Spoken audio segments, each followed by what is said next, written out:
Hortense, elle a ce don de faire rencontrer les gens. Elle a cette intuition, elle a cette intuition, je crois.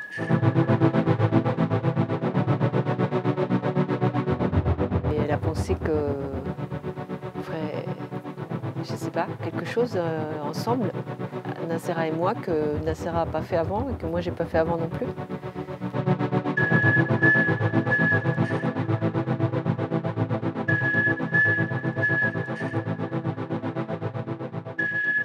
J'avais vu quand même Valérie sur scène et je suis sortie en lui disant mais elle danse en fait, elle ne le sait pas mais elle danse avec son corps en fait, elle utilise son corps vraiment comme une caisse de résonance qui ne vient pas parasiter ce qu'elle évoque, ce qu'elle imagine, ou qui vient au contraire amplifier sa parole. Et c'est ça le corps en fait, c'est un capteur, émetteur puissant. Et donc il se met au diapason de sa parole, c'est ce qui fait qu'on l'écoute avec autant d'attention.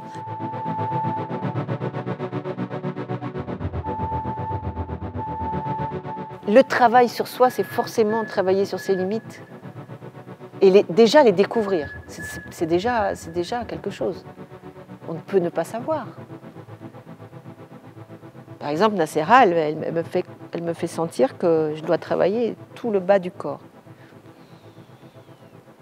Bon, bah ça, au théâtre, personne ne me le dit.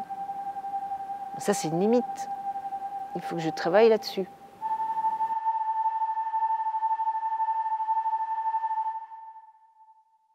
Petit à petit, j'ai commencé à pointer du doigt effectivement les endroits où c'était proche d'elle, le haut du corps, les réactions des bras. Et en fait, je lui montrais à quel point le corps pouvait être l'endroit du dépaysement, en fait, de l'inconnu. Si on enlève toutes les empreintes que nous-mêmes on y dépose. Et ça a été une perspective, je sais, assez importante et inspirante pour elle. Et très vite, j'ai vu qu'elle avait compris comment son corps pouvait devenir, tu parlais d'abstraction, pouvait devenir une ligne, pouvait devenir une masse, pouvait devenir un paysage, pouvait devenir... Et là, voilà.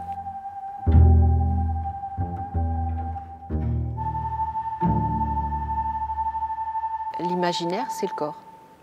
C'est dans le corps qu'y naît l'imaginaire, qu'il existe. Et on le sent quand une répétition est bonne, c'est-à-dire le monologue intérieur est ouvert, et on est libre, on se sent bien. C'est parce que l'imaginaire est là. Il y a toujours de la parole ici, et dans le théâtre que j'ai envie de faire, il y a du mouvement, il y a du corps. Je ne sens pas que j'ai quitté le théâtre ici, avec Nacera, non. C'est Régie qui avait dit cette phrase qui est venue valider cette recherche que je menais, qui a dit en fait le souffle entre la parole et le mouvement, il est commun. En fait, c'est le même souffle, mais qui se diviserait en fait pour donner lieu soit à un mouvement, soit à une parole. Donc ça veut bien dire que dans les deux cas on parle. Et puis je dirais que les mots, certains metteurs en scène le font, il y a une musicalité, il y a un rythme à trouver dans les mots, il y a l'imaginaire, etc. Donc on est soumis un petit peu aux mêmes lois, mais la forme est différente. C'est le monde de l'invisible. C'est la relation avec l'invisible. Enfin, moi, quand je la vois, je vois qu'elle est en rapport avec l'invisible qui est rendu visible par elle. Quand on est là, donc on a fait la synthèse de l'espace, de l'étendue de cet espace vide qu'on doit transformer, en faire un espace infini, de l'énergie du public, de son attention, de ses tensions, ses crispations, ce que j'entends là derrière. Une fois qu'on a entendu tout ça, il y a une sorte de fréquence commune qui se met en place et là on se met à entendre. C'est-à-dire que ce son, si je me concentre dessus, là je ne vais pas le faire, mais il va commencer à me raconter des choses, il va commencer à se transformer. Ça va devenir une sorte de matière qui va commencer à peut-être écrire des choses dans mon corps. Et ça, c'est possible que si on est pleinement là. Donc, quand elle disait « j'entends pas », c'est pas parce qu'il ne se passait rien, mais c'est parce que il fallait trouver cette fréquence du être là qui fait qu'on se met à entendre des infrasons. Quand elle dit cet espace vide, infini, j'en fais partie. Je sais pas, ça, même des fois, ça Ça fait du bien, ça console, ça guérit, quoi.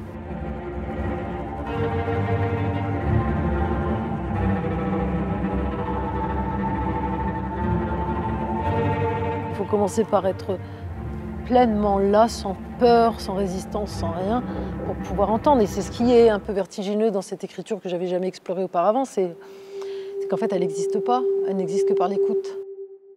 Il est hors de question, et on est assez exigeantes l'une comme l'autre, pour ne pas reproduire je sais pas quoi, pour ne pas chercher des ficelles. Alors il y a quand même un peu de matière qui est distillée, il y a, tu vois, le son, il y a les lumières qui sont pour moi des personnages à part entière dans cette écriture, et qui ont leur propre dramaturgie. Et c'est en friction avec tout ça, plus l'espace vide, plus le public, plus notre état du jour, qu'est-ce qui se produit. Voilà. Et en fait, ce qui va se produire doit converger avec ce que le public pourrait imaginer. Donc il n'y a pas de marge pour du bavardage. Il n'y en a pas. Donc en fait, c'est une connexion très forte en réalité au public pour dire on entend tous la même chose, il ne peut pas se passer autre chose que ça. Je n'ai pas encore expérimenté avec le public, mais comment dire, je devine que ça va encore changer. Le rapport que je connais et qui est de toute façon fluctuant, à reconsidérer toujours, à réinterroger, à re-questionner. J'aime parce que je trouve que c'est une aventure collective. Là encore, il y a du lien. Dans une représentation, c'est une forme rituelle. On est lié par quelque chose, mais pas parce qu'on nous regarde. Peut-être parce qu'on regarde quelque chose d'autre que soi, tous ensemble. Paradoxalement, plus on parle de l'intime, mais on s'entend hein, sur l'intime, c'est le plus profond que l'être puisse libérer, se connecter, hein, plus on rejoint l'autre en fait. Et donc c'est pas tout ce qui apparemment en surface crée du lien. Bon, moi j'y crois pas à ça. Mais je me rends compte que quand je suis au plus profond de l'intime, voire même d'une forme de solitude, que je l'accepte pleinement, ben ça résonne chez beaucoup.